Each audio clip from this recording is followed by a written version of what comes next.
coluna da Letícia Casado. Esse ano, o Brasil assume a presidência do BRICS. O BRICS é aquele bloco econômico que reúne o Brasil, a Rússia, a Índia, a China, a África do Sul, outros países que entraram também, os Emirados Árabes, a Arábia Saudita, o Egito, depois eu lembro, o Irã também e a Etiópia. São esses os países do BRICS nesse momento.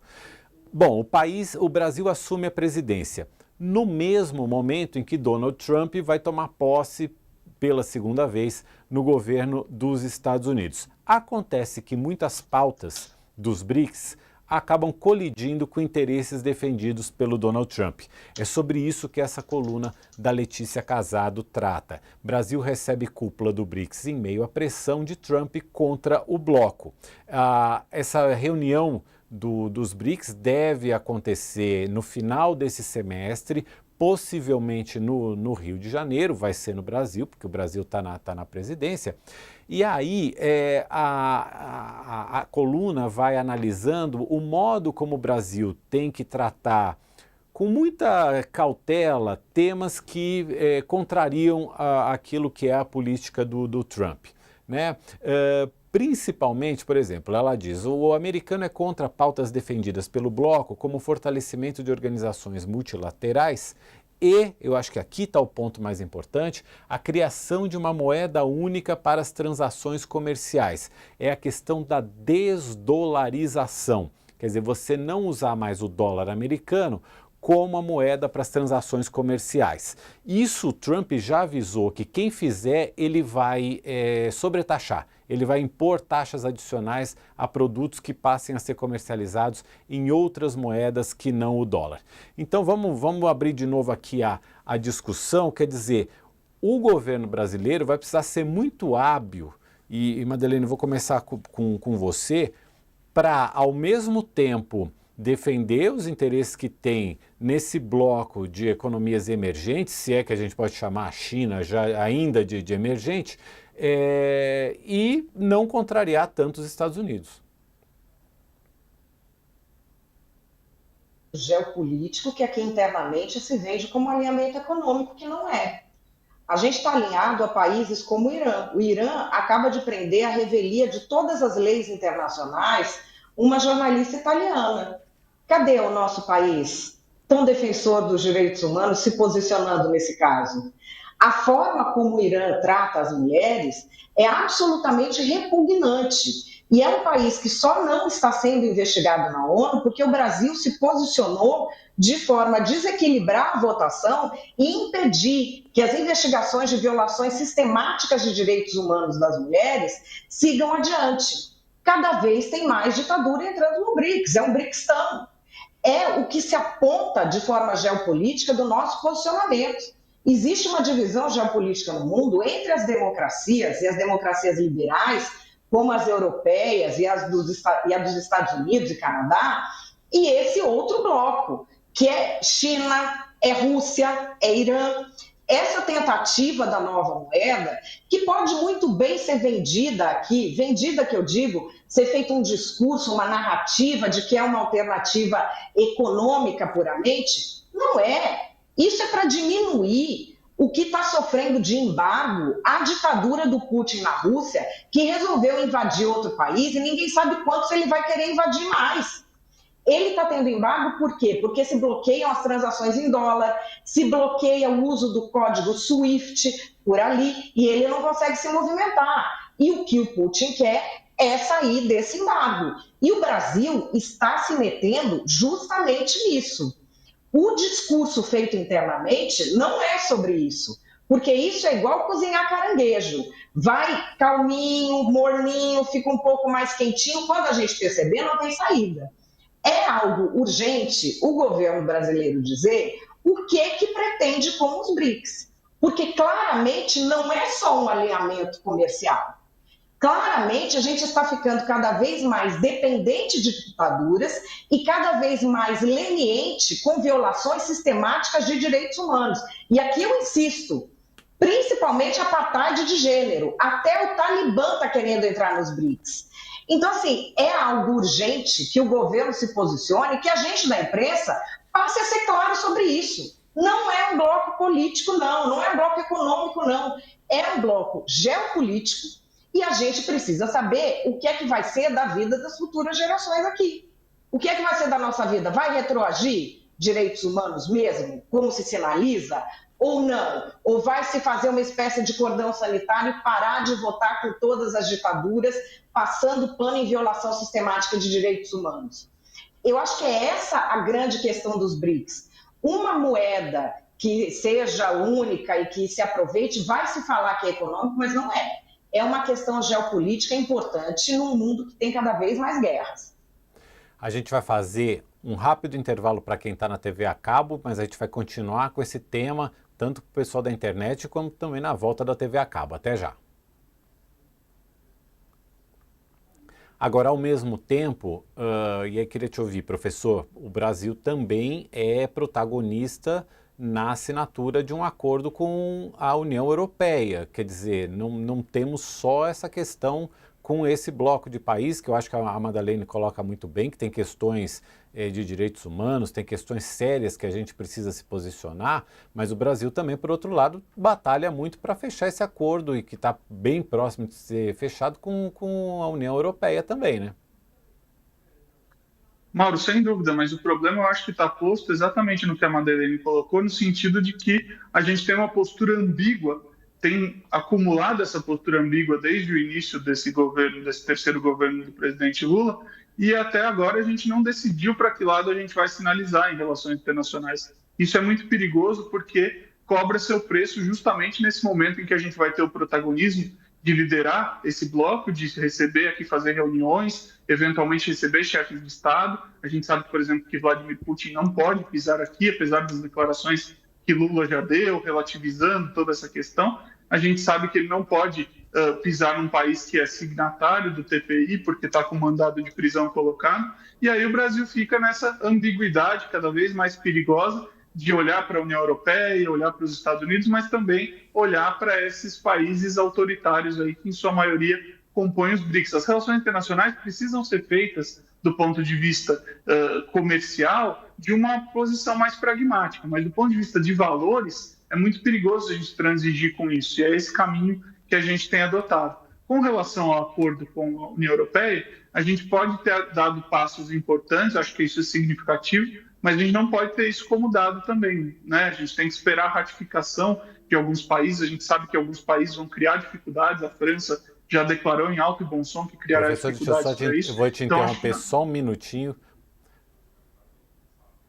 A gente está de volta também com quem nos acompanha pela TV a cabo. E o professor Leandro Consentino vinha falando também, eu fiz uma provocação sobre a questão que o Brasil está nos BRICS também, tem todas essas questões levantadas pela Madeleine, mas também o Brasil é um protagonista aí na assinatura do acordo entre o Mercosul e a União Europeia. E o professor vinha falando mas que realmente existe uma ambiguidade, né, professor, na política externa brasileira. Sem dúvida, né? Para ser mais bonzinho, que existe uma ambiguidade, porque certos operadores têm claramente um lado ali, mas a gente tem, de fato, uma ambiguidade nesse momento, porque outros estão acenando ainda para a União Europeia, mesmo para o Ocidente aqui, a gente vai precisar tomar devidas precauções com isso no futuro. E aí eu dizia para você que, do ponto de vista do acordo, a gente ainda não tem nada garantido, porque vai haver atores importantes que vão tentar frear isso, a França já declarou claramente, e nós estamos entrando num mundo cada vez mais voltado para dentro. O Trump está inaugurando uma era protecionista muito forte, da qual a gente vai ter que se proteger também, sem dúvida nenhuma. Então, acho que tem todos esses peões na mesa aí no tabuleiro e a gente vai precisar, de fato, se movimentar de maneira muito inteligente para evitar que uma economia não tão aberta como a gente nunca foi, acabe sendo engolfado por atores maiores. Né? Agora, Thales, e depois quero ouvir a Madeleine também sobre isso. O governo Lula assumiu e sempre propagandeou muito essa questão de a gente se dar bem com todo mundo, o Lula transita bem em todos os fóruns internacionais, está sempre reunido com os principais líderes internacionais, ouve todo mundo, e fazendo uma comparação com o que acontecia no governo Bolsonaro, em que o Brasil foi se isolando, ficou muito ligado apenas ao governo do Donald Trump nos Estados Unidos, um ou outro aliado ali na Europa, como a Hungria, como a Polônia, alguma coisa ali, um sinal ou outro em relação ao Putin também, mas enfim, o governo Lula quis fazer essa contraposição e com isso acaba abraçando todo mundo, quem deve e quem não deve, né? Olha, historicamente, a diplomacia brasileira, ela sempre andou à margem disso, tentando estar bem com todo mundo. Foi mais ou menos a posição da diplomacia brasileira. Agora, histórica. Agora, tem um problema sério com o BRICS, que o BRICS realmente precisa colocar a questão democrática como um dos parâmetros para a adoção de novos parceiros, de novos integrantes. Não dá para ser apenas um bloco comercial sem todos esses blocos que se formam. Por exemplo, o próprio Mercosul tem uma exigência de que sejam nações democráticas para fazer parte. Por isso, a Venezuela tem dificuldade, por exemplo. Então, eu acho que o BRICS, falta isso ao BRICS, falta essa postura, e o Brasil poderia ter uma cobrança dessa postura em relação a todos os convites que estão sendo feitos. Agora, também a gente não pode tratar os blocos como sendo um é bom, o outro é mau, porque cá para nós, o que Israel está fazendo no mundo é um absurdo, é um absurdo. Então, também, o que os Estados Unidos, o Trump, é um aliado do Putin. É um aliado do Putin. Vai vir com essa aliança aí para frente. O que o George W. Bush fez no Iraque, fez no Oriente Médio, o que os Estados Unidos têm feito também. São posturas extremamente agressivas e dignas de autocratas.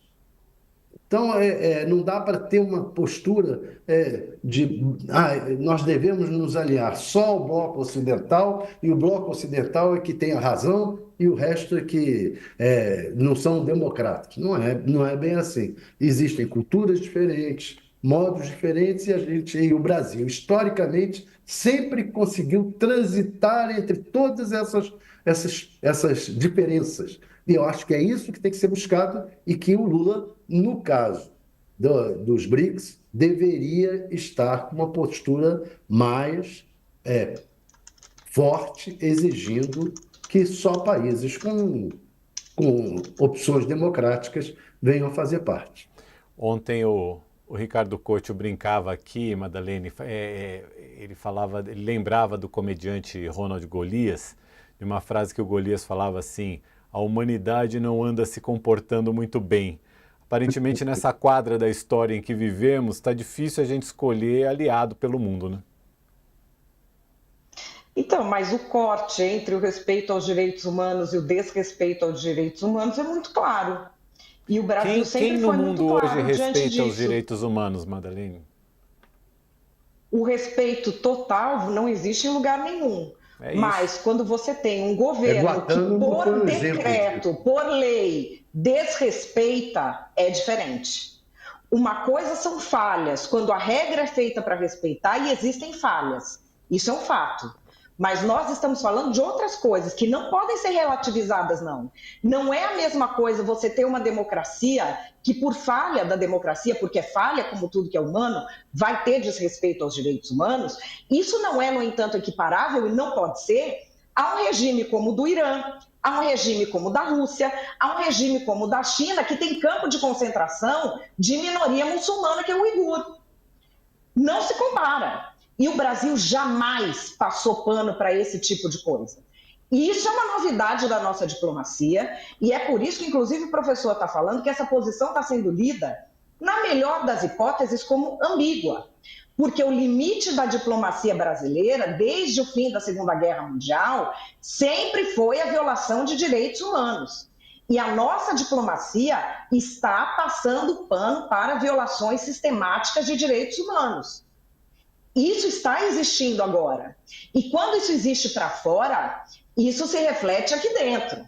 As pessoas estão achando que não vai se refletir aqui dentro, porque na cabeça das pessoas, você avançou e ganhou direitos, eles não retroagem.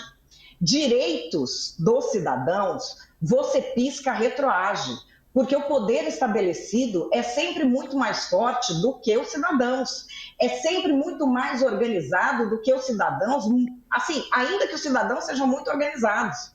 E aqui no Brasil, a gente transige com todas as pequenas coisas. Liberdade de expressão se relativiza, com uma facilidade que para mim é assombrosa.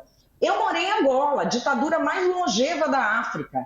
Ali existe uma tutela, uma imposição à liberdade de expressão, mas precisou de décadas de guerra civil. Aqui não precisa dar um tiro, aqui não precisa nem ameaçar. As pessoas simplesmente, por aprendizado social, transigem com relação à liberdade, que é a mãe de todas as outras liberdades, que é a liberdade de expressão. E dali começa. Se você não fala, você não pleiteia. Se você não pleiteia, não é que você não consegue novos direitos. Você sequer garante os atuais. A postura do governo brasileiro com relação às mulheres é algo que nunca eu pensei que eu veria na minha vida. Porque eu também fui da turma que achava que os direitos estavam garantidos. Eu também fui da turma que achava que no Brasil a mulher era um ser humano, tal como homem, de forma inequívoca. E agora a nossa diplomacia passa pano para isso. O que mais vai retroagir? Essa é uma questão grave. Existem outras culturas que são ditaduras. Eu não nasci para essa cultura. A gente aqui cresceu numa ditadura militar buscando democracia. Ninguém cresceu numa ditadura feliz que estava na ditadura. Agora nós vamos flertar com ditaduras piores do que a ditadura que a gente teve aqui? É essa a questão que está posta. E se a gente transigir um segundo, poder não tem papo. Quando o cidadão vê, ele já não tem poder para falar mais nada. Agora, eu só fico eu concordo com muita coisa do que você está dizendo, Madalena, mas eu fico aqui, a minha cabeça fica um trevo. E aí eu quero a ajuda de vocês. Como, por exemplo, a gente pode peitar a China, que é o nosso maior parceiro comercial? Como é que a gente pode dizer para a China, falar assim, olha, China, desculpa, mas você viola os direitos humanos, e viola mesmo, acho que você tem toda a razão, mas como ser pragmático num momento como esse, com um país de uma economia do tamanho da China, por exemplo? Deixo aberta a discussão. Como sempre foi, inclusive nos outros governos do PT. Como? Uma coisa é você fazer o comércio, a outra coisa é você compactuar, comparar a investigação de violação de direitos humanos na ONU. Sempre foi separado isso. Agora que juntou porque tem o BRICS. É por isso que o BRICS já existia antes, não com todos esses países. A postura do Brasil sempre foi comercialmente de abertura, neutralidade em conflitos externos, que não existe mais. Nós não temos mais neutralidade. A invasão da Ucrânia pela Rússia, a nossa posição é de neutralidade ou é de ambiguidade de repetir propaganda russa? No conflito em Israel, a gente não tem passado pano para terrorismo? Não tem transigido com relação ao uso sistemático de violência sexual contra mulheres como arma de terror? Isso é uma coisa que o Brasil não fazia. O Brasil mantinha as relações comerciais. No conflito de Israel, o que está havendo lá é praticamente um genocídio. Você teve lá, Thales? Hã? O que está havendo em Gaza. Você teve lá? Não, eu não tive em Gaza. Nem você. Você esteve em Gaza agora? Tive. Hoje? Nesse período? Não, tive esse ano, tive. Tirei umas férias aqui. Uma mortandade de mais de 40 mil pessoas mortas, Madalena. Não é possível. Sim. Se expulsou uma população inteira. Não dá. Também acho que a gente tem que ter uma posição mais independente com relação a essas coisas, mas não dá para passar pano em Israel e atacar o resto. Tudo bem, a gente ataca a Rússia, mas não passa pano em Israel, não é possível. Professor, quero ouvi-lo também. Acho que a grande questão é a gente diferenciar um pouco do que são as regras democráticas estabelecidas do que é de fato o exercício equivocado dessas regras por alguns atores. Quer dizer, eu acho que o Netanyahu passa do limite em vários sentidos. É uma liderança democrática que tem que ser expelida dali pelos próprios israelenses, coisa que, por exemplo, na China a gente não consegue imaginar que as lideranças serão expelidas pelos próprios chineses, dado que é uma ditadura. Acho que há essas diferenças importantes. Agora, voltando à postura do governo brasileiro, ela me preocupa no sentido das sinalizações que a gente dá. Hoje de manhã a gente acordou com a notícia, ou ontem, não me lembro se foi ontem ou hoje, de que o Brasil enviará uma representante na posse do Nicolás Maduro, que ele tinha acabado de dizer que não reconhecia como legítima, que ele disse que aquelas eleições não tinham dado um resultado satisfatório. Não chegou a declarar que era fraude eleitoral, mas chegou a declarar que aquilo ali havia um sério problema. E aí você envia um representante político ali, que seja uma diplomata, mas uma representante, para dentro da posse daquele governo. Então, acho que essas sinalizações é que acabam sendo muito complicadas e que o governo brasileiro precisa ter uma postura mais firme de compromisso com a democracia. Se a gente fala tanto em preservação da democracia aqui por conta de tudo que veio do governo passado, do governo Bolsonaro, do 8 de janeiro, do que quer que seja, a gente precisa também praticar isso nas nossas relações internacionais. Acho que não dá para ter mais essa postura de olhar para dentro e falar que a gente está defendendo a democracia e olhar para fora e passar pano para a Venezuela, para quem quer que seja, que não transige com regras democráticas. Vamos fazer mais um curto intervalo para o pessoal que está na TV a cabo. A gente já volta com o All News.